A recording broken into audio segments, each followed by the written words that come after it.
My name is Mel Mitchell, and today my speech is going to be over something that's very important to me. It's music, and basically how it affects your brain with improving memory, helping the development of spatial temporal reasoning, which I'll talk about what that is later, and also creating a positive learning environment. And altogether, music helps to contribute to a better learning process.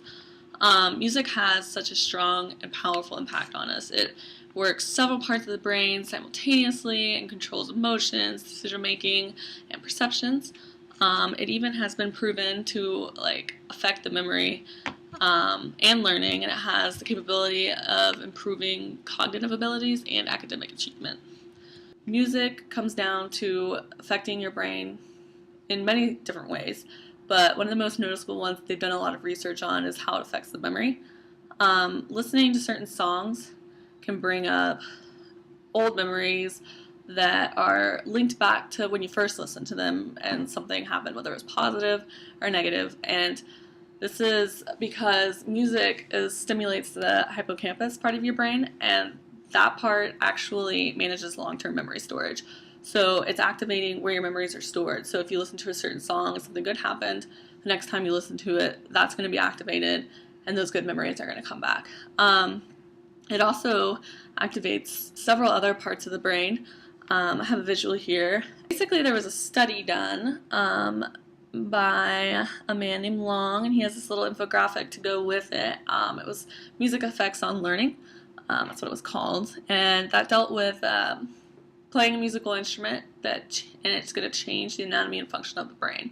So he studied and found that with playing musical instruments, you are growing your brain, you're developing, you're expanding what it can do. They found that it can create more neural pathways. It can create new connections, basically, for our brain to retrieve information. That's what your neural pathways do. And overall, it's going to develop and grow the brain's capacity by creating more of these neural pathways. Also, it's been found that musicians are able to differentiate between similar sounds a lot better, like da and ba. So by either listening to music or playing music, the effect is that they're improving their ability to hear pitches and increase their verbal memory. So again, going back to memory, it's being expanded. There was a book called Brain and Music by Kolsch, and this book was really interesting. It showed how making music usually engages a procedural, semantic, episodic, and emotional memory. So music, in terms of encoding and retrieving musical information, or information that's associated with musical experiences, you're working your brain, you're working your memory. It's still growing. It's basically, music's going to benefit your memory. Music also helps in the development of spatial and temporal reasoning. What spatial and temporal reasoning is, it's basically thinking in pictures. So it's when you're having these mental images that you have to maintain, you have to transform, but you have no physical model in order to do it. So what it is, it's the kind of thinking that's required for higher brain functions, like learning a language, learning math, doing science, anything like that. That's going to be your spatial temporal reasoning. And music goes along with this. There's been several studies that have linked music and spatial temporal reasoning and verbal skills and whatnot. Music fosters your perceptual skills. For example, they have music therapeutic treatments where people that have trouble with words, trouble with learning words, something's not quite connecting there, they've done music therapeutic treatments to help their language literacy, which is really fascinating. That just shows how music does somehow impact your spatial temporal reasoning. It helps you to learn languages. Music and language, they require perception and processing of assembled units. Like, you have to be able to put together notes, or you have to be able to put together words to make a sentence.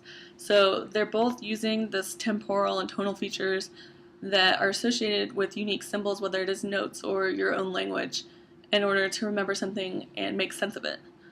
So with music and learning music and listening to music even, you're working that part of the brain a lot more than if you weren't. So it's just going to become more natural to learn language.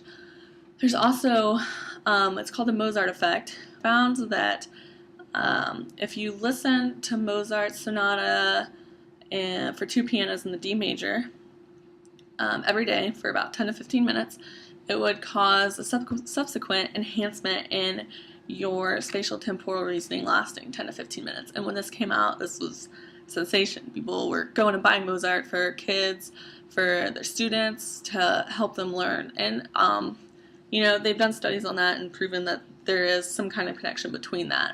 Basically, contact with music is going to provide connections for higher order thinking. Music also, not only just functioning with the brain and stuff, but playing music creates a more positive learning environment.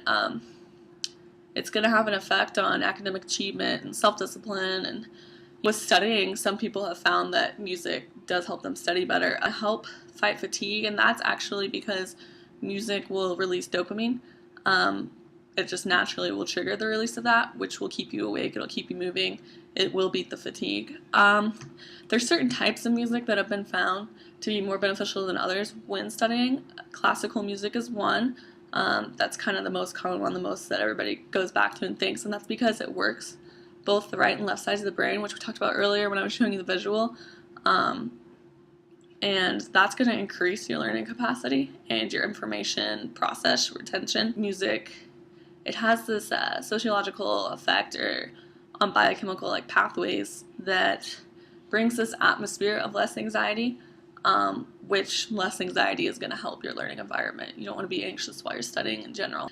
They also have studies to back up this claim, where kids with ADHD, they've used music to treat that in order to try and get them to focus their attention. So it has positive effects on attention symptoms in children with ADHD. So basically, that's the wonderful effects of music. It plays an important role in human development, enhancing the growth of cognitive, emotional, and psychomotor pathways. It has a really good effect on learning and memory. It's been positive in pretty much all studies that have been done on this topic, and it's been proven to help with learning disabilities and improper study habits and emotional turmoil. So thank you for listening. I hope you learned something.